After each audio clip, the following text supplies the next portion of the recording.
حضرت فضیل بن عیاض رحمۃ اللہ علیہ ایک مشہور عابد و زاہد تھے، لیکن ان کی زندگی کا آغاز ایک گنہگار شخص کے طور پر ہوا۔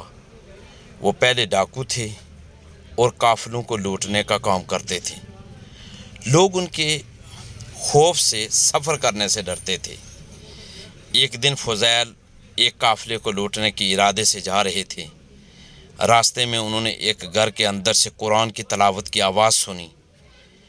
ایک شخص سورہ حدید کی آیت تلاوت کر رہا تھا، الم یأن للذین آمنوا ان تخشع قلوبہم لذکر اللہ، جس کا ترجمہ یہ ہے، کیا ایمان والوں کے لیے وقت نہیں آیا کہ ان کے دل اللہ کے ذکر سے نرم ہو جائیں؟ یہ آیت فضیل کے دل میں اتر گئی۔ وہ سوچنے لگے کہ کیا واقعی میرے لیے بھی وقت نہیں آیا کہ میں اللہ کی طرف رجوع کروں؟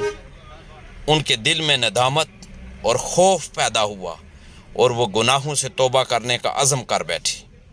اسی وقت انہوں نے ڈاکہ زنی اور دیگر گناہوں کو چھوڑنے کا اعلان کیا اور اپنی زندگی اللہ کی اطاعت اور عبادت کے لیے وقف کر دی۔ بعد میں وہ ایک بڑے ولی اللہ بن گئے اور لوگوں کو اللہ کی طرف بلانے لگے۔ یہ واقعہ ہمیں یہ سکھاتا ہے کہ اللہ کی رحمت کے دروازے ہمیشہ کھلے ہیں، چاہے انسان کتنے ہی گناہ کر چکا ہو۔ اگر وہ سچے دل سے توبہ کر لے تو اللہ تعالیٰ اسے معاف کر دیتے ہیں۔ 27 رجب یعنی شب معراج، اس کو اسلامی تاریخ میں ایک خاص مقام حاصل ہے، کیونکہ یہ وہ رات ہے جس میں حضور تاجدار کائنات صلی اللہ علیہ وآلہ وسلم کو معراج کا عظیم معجزہ عطا ہوا۔ اس رات کو عبادت اور اعمال کے ذریعے اللہ تعالیٰ کا قرب حاصل کرنے کی کوشش کی جاتی ہے۔ چند اعمال ایسے ہیں جو 27 رجب کو کیے جا سکتے ہیں۔ یاد رکھیں، دن میں اور رات کو نوافل پڑھیں، خاص طور پر تہجد کی نماز ادا کریں۔ 2 یا 4 رکعت نفل نماز پڑھ کر اللہ تعالیٰ سے اپنی حاجات اور گناہوں کی معافی مانگیں۔ 27 رجب کو روزہ رکھنا مستحب سمجھا جاتا ہے۔ یہ روزہ نہ صرف نیکی کا ذریعہ ہے بلکہ روحانی پاکیزگی بھی عطا کرتا ہے۔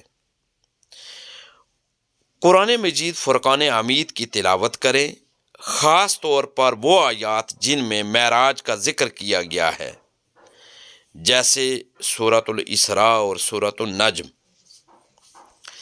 کثرت سے تسبیح، تحمید، استغفار اور کلمہ طیبہ کا ورد کریں۔ سبحان اللہ، الحمد للہ، لا الہ الا اللہ، اللہ اکبر اور درود پاک کو بار بار پڑھیں۔ رسول اللہ صلی اللہ علیہ وآلہ وسلم پر کثرت سے درود و سلام بھیجیں، کیونکہ یہ رات ان کی عظمت کا مظہر ہے۔ اللہ تعالیٰ سے اپنے گناہوں کی معافی مانگیں، اپنی حاجات کے لیے اور امت مسلمہ کی بھلائی اور کامیابی کے لیے دعا کریں، ضرورت مندوں کی مدد کریں اور اللہ کی رضا کے لیے صدقہ و خیرات کریں۔ یاد رکھیں، معراج کے واقعہ کی تفصیلات کو پڑھیں اور اس کے پیغام کو سمجھیں، خاص طور پر نماز کی فرضیت اور اس کی اہمیت پر غور کریں۔ شب معراج کو جاگ کر عبادت میں گزاریں، نوافل، قرآن کی تلاوت، ذکر و اذکار اور دعا میں مشغول رہیں۔ یہ اعمال 27 رجب کو بامقصد اور بابرکت بنا سکتے ہیں اور اللہ تعالیٰ کی قربت حاصل کرنے کا ذریعہ بن سکتے ہیں۔ اللہ تبارک و تعالیٰ ہمیں زیادہ سے زیادہ علم دین سیکھنے اور دین اسلام کی سنہری تعلیمات کو حضور تاجدار کائنات صلی اللہ علیہ وآلہ وسلم کی احادیث مبارکہ اور سنتوں کو زیادہ سے زیادہ جاننے، سمجھنے اور اس پر عمل پیرا ہو کر زندگی گزارنے کی توفیق اور ہمت عطا فرمائے۔ دین کی بات پھیلانا صدقہ جاریہ ہے، ثواب کی نیت سے ویڈیو کو شیئر ضرور کیجیے۔ جزاک اللہ۔